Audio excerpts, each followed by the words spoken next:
Olá! O dia 31 de outubro marca a grande e assustadora celebração de Halloween.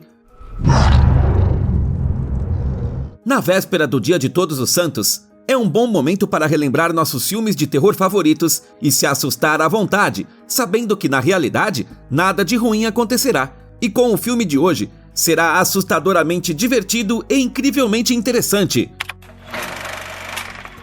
Século XIX, pequena vila de Covington, no estado da Pensilvânia. Hoje é um triste dia para os aldeões, pois estão sepultando Daniel Nicholson, filho do ancião August. Daniel tinha apenas 7 anos quando uma doença o levou para o outro mundo. O pai chora inconsolavelmente diante do pequeno caixão e faz uma oração. Após o enterro, todos os aldeões do vilarejo se reúnem para uma refeição fúnebre. O líder da vila, Edward Walker, oferece palavras de consolo. Ele entende que as pessoas possam questionar se vale a pena viver em um lugar tão remoto e perigoso. Ele apela à perseverança e espera a benevolência de Deus. De repente, um estranho uivo ecoa da floresta. Todos ficam paralisados, exceto o esquisito Noah Percy, que estranhamente fica feliz e aplaude. Depois, tudo volta ao normal e a vila retoma sua vida cotidiana. As crianças ajudam a lavar a louça, enquanto os adultos cuidam das ovelhas e das hortas. Duas jovens notam uma flor vermelha, que colhem e a enterram rapidamente no solo. À noite, um vigia que está de plantão em uma torre nas fronteiras da floresta vê uma figura mística vestida de vermelho refletida na superfície do rio. Certa manhã, Walker vai à escola para dar aula. Do lado de fora, as crianças se aglomeram em torno do corpo de um cordeiro dilacerado. Alguém arrancou todo o pelo do animal e torceu o pescoço, mas não tocou na carne. Ninguém sabe como o cordeiro chegou ali. Walker leva os alunos para dentro e pergunta sobre o incidente. Who has done this heinous act? Those who don't speak of killed it.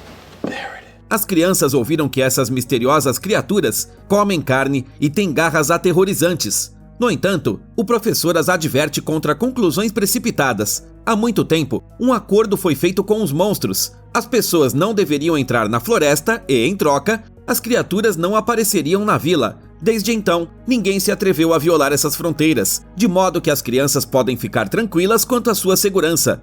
Mais tarde, os anciãos realizam uma reunião. Eles discutem os próximos feriados quando são interrompidos por Lucius Hunt, filho de um dos anciãos. O jovem quer fazer um pedido, embora saiba que sua mãe, Alice, não vai aprovar. Ele ficou perturbado com a morte do pequeno Daniel e deseja ir à cidade mais próxima em busca de remédios, para evitar que algo semelhante aconteça novamente. Isso exigirá atravessar a floresta, e ele precisa da permissão dos anciãos para entrar no território daqueles que não podem ser mencionados. As criaturas podem sentir as verdadeiras intenções das pessoas, e Lucius acredita que está fazendo uma boa ação. Ele não teme a ira das criaturas. Contudo, os anciãos, surpresos, recusam o pedido. Após anoitecer, Lucius se veste e diz à mãe que prometeu fazer companhia a Fintan, na torre de vigia. Lá, ele pergunta ao amigo se já pensou em ir às cidades. O vigia acredita que as pessoas de lá vivem de maneira injusta e ele está feliz por não se envolver com elas. Na manhã seguinte, outro animal morto é encontrado na vila. Os aldeões estão preocupados e Alice Hunt tenta acalmá-los. Provavelmente, um lobo ou um coiote tenha feito isso. Talvez o predador esteja enlouquecido, já que não come a carne das vítimas. Mas é importante permanecer vigilante e capturá-lo o mais rápido possível. Mais uma vez, os anciãos negam os rumores sobre as criaturas da floresta, pois elas são muito mais poderosas do que os coiotes, e seu modus operandi seria imediatamente reconhecível. Os aldeões então voltam para suas casas. A filha de Walker, Kitty, se aproxima do pai e pede sua bênção para se casar. O pai pergunta onde está o pretendente, e a moça, envergonhada, diz que ele ainda não sabe. The young man is unaware of your intentions? He has a quiet way. O amado dela é o próprio Lucius Hunt. Seu pai fica confuso, mas logo cede. Ele também acredita que Lucius é uma boa pessoa.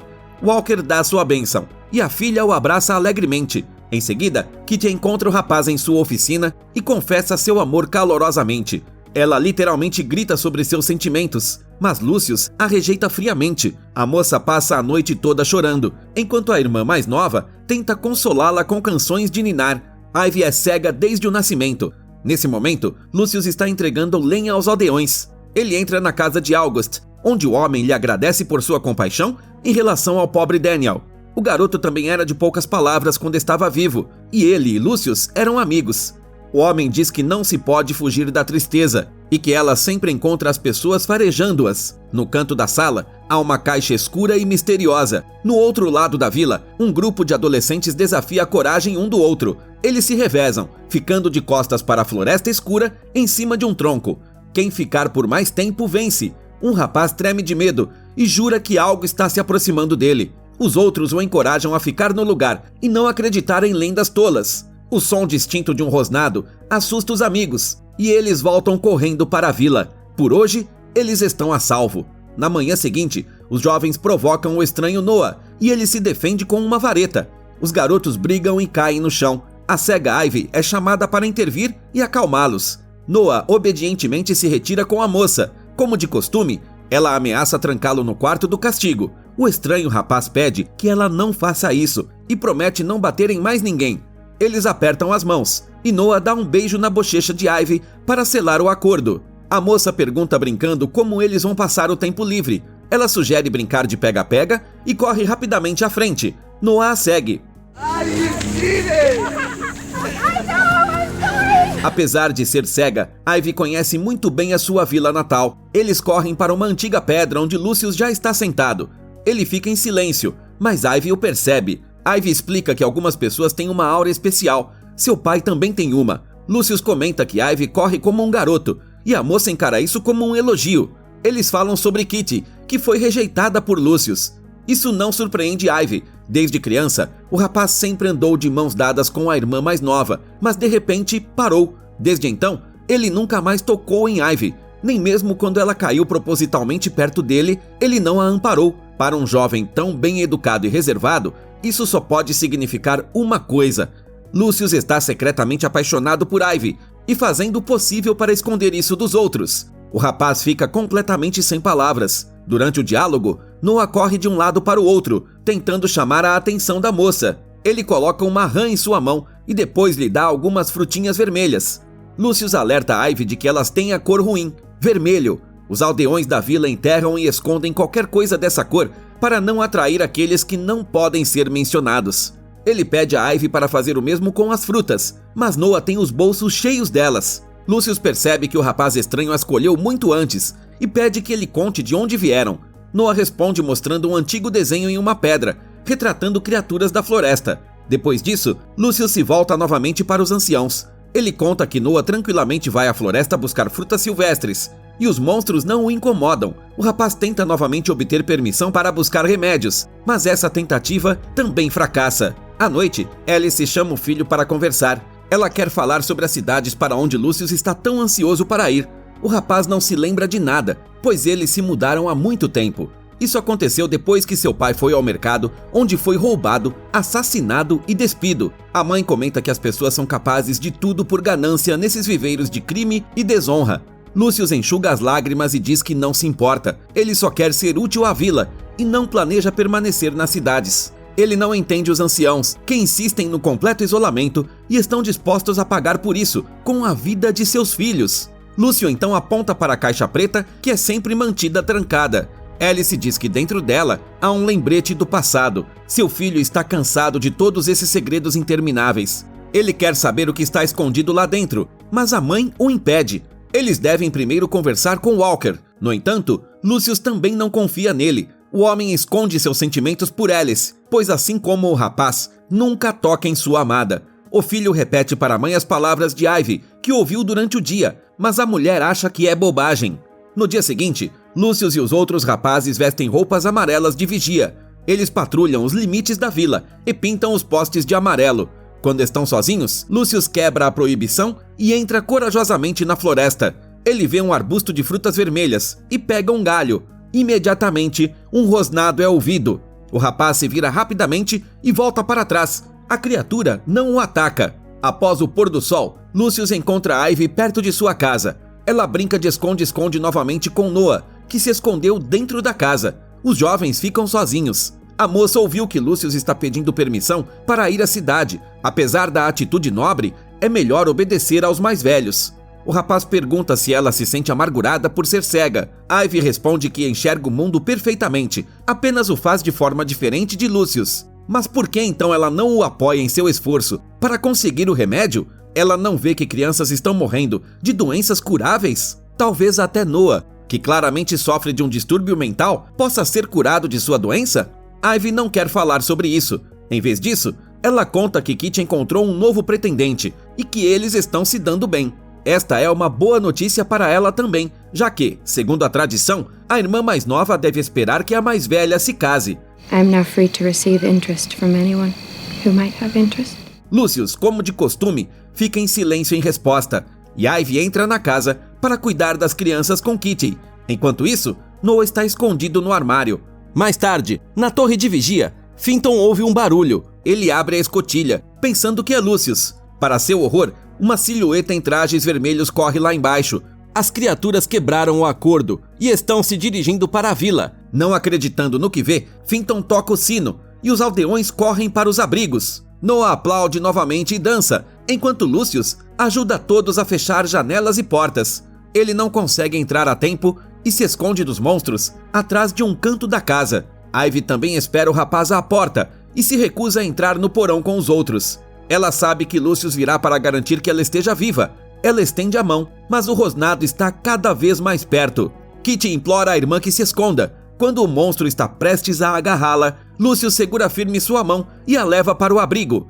Eles ouvem horrorizados a criatura invadindo a casa. Felizmente, ninguém fica ferido, e na manhã seguinte, marcas vermelhas são encontradas nas portas. Nunca antes as criaturas atacaram sem motivo, e os anciãos convocam uma reunião de emergência. Eles perguntam se alguém sabe alguma coisa e recebem um bilhete. Nele, Lucius confessa que quebrou o acordo no dia anterior e a criatura o viu na floresta.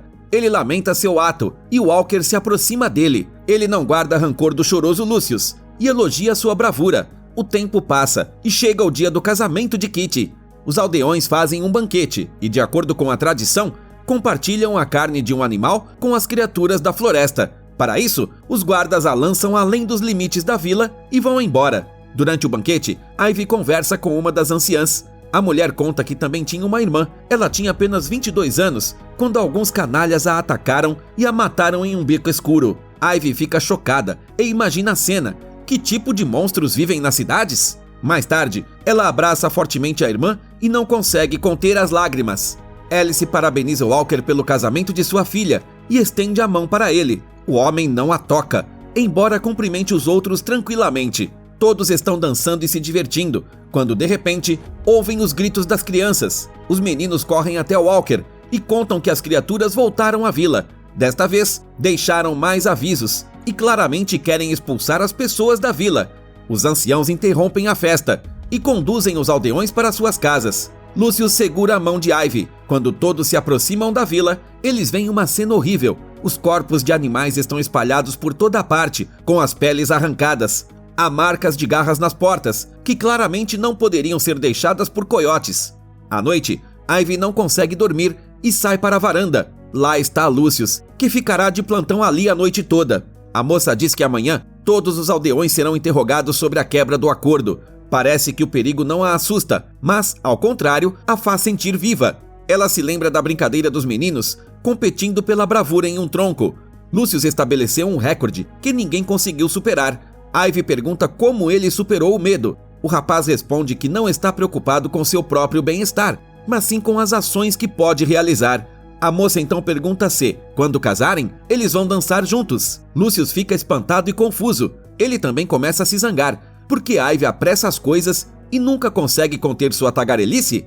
Apenas com sua presença, ela traz o caos para sua vida e não o deixa pensar em mais nada. Lucius perdeu a paz e não consegue se concentrar em suas tarefas por causa de seu amor. A única coisa que ele teme é que algo aconteça com Ivy. And yes, I will dance with you on our wedding night. Ele toma a iniciativa e a beija carinhosamente. No dia seguinte, os jovens informam seus pais e os rumores sobre o novo casal se espalham pela vila. Ivy vai falar com Kitty para não magoá-la. Se Kitty desejar, eles cancelarão o casamento. A irmã mais velha responde que o amor das irmãs não pode ser destruído. Ela abençoa o casamento de Ivy e deseja apenas felicidade. Nesse momento, Lucius ouve uma batida na porta. Noah está na soleira da porta, com lágrimas nos olhos. Ele está tremendo e incapaz de dizer uma palavra.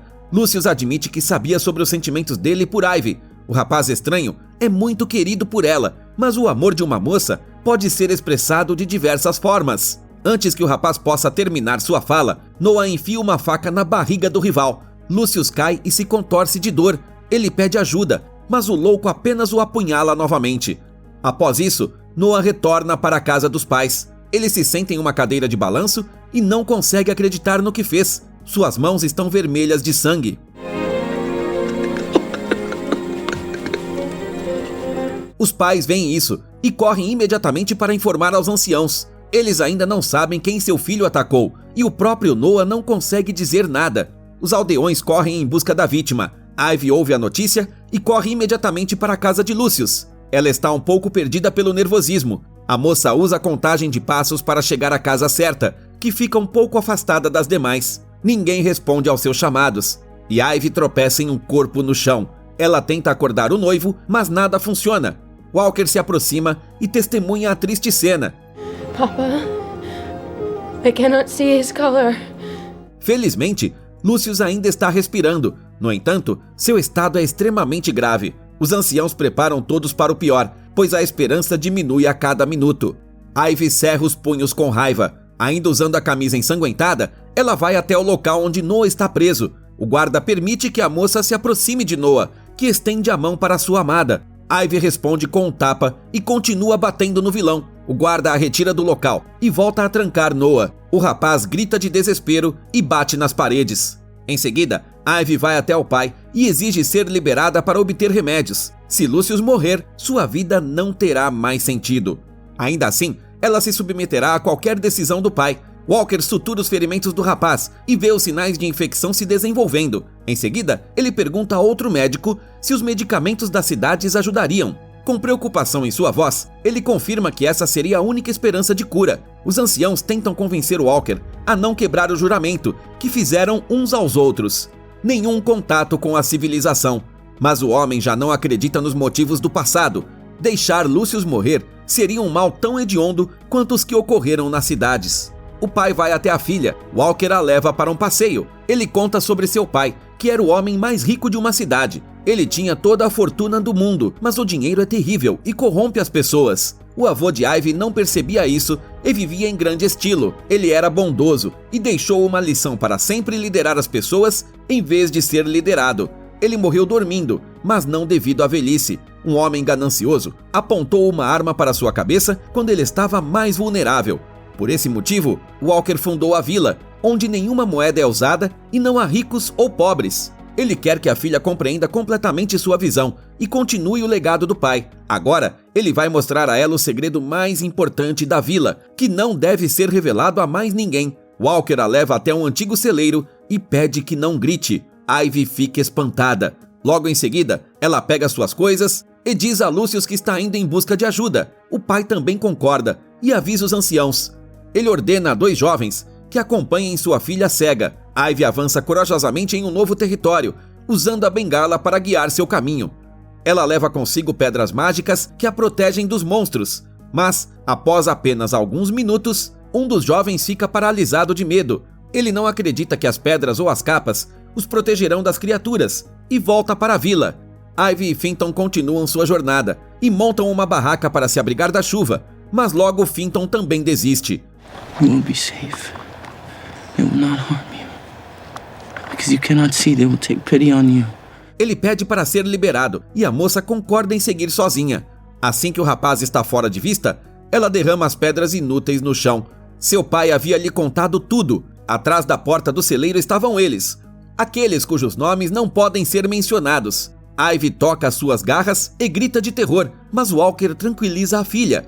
Eram apenas fantasias que os anciãos usavam para assustar os aldeões e mantê-los na vila. Eles faziam de tudo para evitar que alguém fosse para as cidades. Faziam barulhos assustadores, levavam as oferendas e todo o resto. Walker não sabe sobre os animais mortos e as peles arrancadas, mas suspeita de um dos anciãos. Eles realmente estavam dispostos a fazer qualquer coisa para se afastar da civilização e consideravam isso o maior bem para todos. Ivy sente pena dos anciãos que estão presos em sua própria armadilha. No final, Walker lhe dá um relógio de ouro e um papel com o nome do medicamento. Ela promete que não contará a ninguém sobre a vila deles para que estranhos não os procurem. Nesse momento, Walker vai até Alice. Ele diz que deu permissão a Ivy buscar remédios para seu filho. Ele não poderia agir de outra forma, pois a mulher significa muito para ele. Alice agradece e quer se aproximar do homem, mas ele evita tocá-la. Embora os anciãos tenham se oposto, Walker convence que Ivy e Lucius devem sobreviver para ocupar o lugar deles. Quem mais é capaz de assumir o fardo da liderança? It is too painful. I cannot bear it. You have jeopardized everything we've made. August é o primeiro a concordar com o homem. Eles não conseguiram escapar das desgraças. Claro, uma moça cega não é a melhor pessoa para essa tarefa, mas Walker tem total confiança em sua filha. O sentimento mais poderoso do mundo a motiva, o amor. Ivy passa a noite sozinha. Apenas cantigas de ninar a salvam do medo. De manhã, ela continua sua jornada, mas cai em um buraco profundo. A moça consegue segurar-se às raízes e pendurar-se à beira. Reunindo suas últimas forças, ela salva seu equipamento e se puxa para fora. Coberta de sujeira, ela chora de medo, apoiada em uma árvore caída. A moça continua, quando de repente, ouve o som de galhos quebrando. Alguém claramente a está perseguindo. Ivy corre para longe, lutando contra os arbustos salientes. Ela respira desesperadamente e luta contra o pânico, sem saber que está no meio de um campo de frutas vermelhas. O rosnado se aproxima muito. Uma criatura viva e totalmente real da floresta, disfarçada com uma capa, se aproxima. Ivy se esconde atrás de uma árvore e tenta se afastar silenciosamente. A moça cega pisa em um galho e a criatura salta atrás dela. Ela a derruba, mas Ivy rapidamente se levanta e foge. Logo, ela se depara com a árvore caída na qual estava se apoiando antes. Ivy então coloca o capuz e estende os braços. Ela faz isso à beira de um buraco, atraindo a criatura para uma armadilha. Assim que a criatura ataca, Ivy se esquiva e a criatura cai. Nesse meio tempo, os pais de Noah vão visitá-lo, mas só encontram um buraco no chão. Ele também pegou um dos trajes que estavam escondidos no porão da casa. Noah foi quem tentou atacar Ivy, e agora ele está no buraco, incapaz de sair devido a fraturas. O rapaz está sangrando e sua alma está deixando seu corpo. Enquanto Lucius luta pela vida com suas últimas forças, Ivy continua seguindo em frente. Ela perdeu sua bengala, mas usa uma vara que encontrou. Ela se lembra das instruções de seu pai e encontra um caminho amplo. Lá, ela tira a capa e corre para frente o mais rápido que pode. No final, ela se depara com uma sebe e a escala. Enquanto isso, os anciãos abrem as caixas pretas com memórias do passado. Cada um deles sofreu nas mãos de pessoas cruéis e sem princípios, perdendo entes queridos. Mas tudo isso aconteceu no final do século XX, não no século XIX. Os anciãos, então cidadãos americanos comuns, se conheceram em um grupo de apoio em um centro psicológico. Walker lecionava história dos Estados Unidos na universidade. Seu pai foi baleado por um companheiro com quem havia brigado por causa de dinheiro. O assassino não aguentou a culpa e tirou a própria vida. Tudo isso levou o filho a considerar uma vila isolada do mundo. A herança de seu pai permitiu a realização desse ambicioso projeto. I have an idea that I would like to talk to you about. Assim, estamos nos dias atuais. O jipe do guarda florestal para ao lado da moça estranha, caminhando ao longo de uma cerca. Um rapaz chamado Kevin pede à desconhecida que retorne ao seu veículo e não vague pela área restrita. Ivy não entende o que ele está dizendo e explica que saiu da floresta. Depois de alguma persuasão, o rapaz pega o pedaço de papel com o nome do medicamento e promete ajudá-la. Kevin ainda não entende de onde a moça veio. Afinal, não há vilas na floresta além da cerca. You have kindness in your voice. I did not expect that. Ivy entrega a Kevin um relógio de ouro em agradecimento por sua ajuda e ele vai até a cabine de vigilância. O chefe fica alarmado com a história da moça e exige que Kevin não fale com ninguém e não volte a falar com ela. O rapaz mente, dizendo que eram apenas adolescentes que se perderam e a situação foi resolvida. O chefe o elogia. Eles recebem um bom pagamento por fazer o trabalho de proteger a reserva, por isso é melhor manter a discrição. Há alguns anos, alguém pagou as companhias aéreas para não voarem sobre a floresta. Eles então tiveram de remover os jornalistas curiosos das cercas naquela época. O chefe se distrai e Kevin secretamente pega algumas ampolas de medicamento do refrigerador. Ele também pede uma escada para consertar uma placa. Com a ajuda dela, Ivy retorna à floresta e encontra o caminho de casa. Ivy has returned with medicines from the towns. She was attacked by a creature and killed it. Os pais de Noah entendem imediatamente o que aconteceu e lamentam amargamente a perda de seu filho. Walker promete encontrar o corpo dele e enterrá-lo adequadamente. Se eles esconderem a verdade dos aldeões, o sacrifício de Noah tornará cada história sobre as criaturas ainda mais verídica. No entanto, também é possível encerrar esse estranho experimento e se unir à civilização. O próprio Walker não deseja isso e continuaria a viver como antes. Os anciãos se levantam de seus lugares, concordando com ele. Ivy entra na casa e pega a mão de Lucius. Ela voltou para ele, apesar de tudo. A equipe levou 11 semanas para construir os cenários da vila. Cerca de 300 pessoas trabalharam neles. O filme apresenta um elenco impressionante de estrelas. É estrelado por 3 vencedores do Oscar e 4 indicados. Antes das filmagens, o diretor M. Night Shyamalan providenciou um campo de treinamento no século XIX para que os atores pudessem ter uma boa noção daquele período. Foi lá que Joaquin Phoenix fez pessoalmente uma bengala de madeira para Bryce Dallas Howard. Ele gravou o nome de sua personagem, Ivy, nela. Quando as criaturas vêm à vila durante a noite, Ivy e Kitty cuidam das irmãs mais novas. Noah também passa a noite com elas. É muito provável que os pais de Noah tenham desempenhado o papel das criaturas naquela noite. O título do filme, como sempre, pode ser encontrado na descrição do vídeo. Enquanto isso, responda nos comentários quais histórias de terror seus pais costumavam contar para assustá-lo e mantê-lo a salvo do perigo. Não se esqueça de se inscrever no canal e dar like para que mais histórias incríveis sejam publicadas com frequência.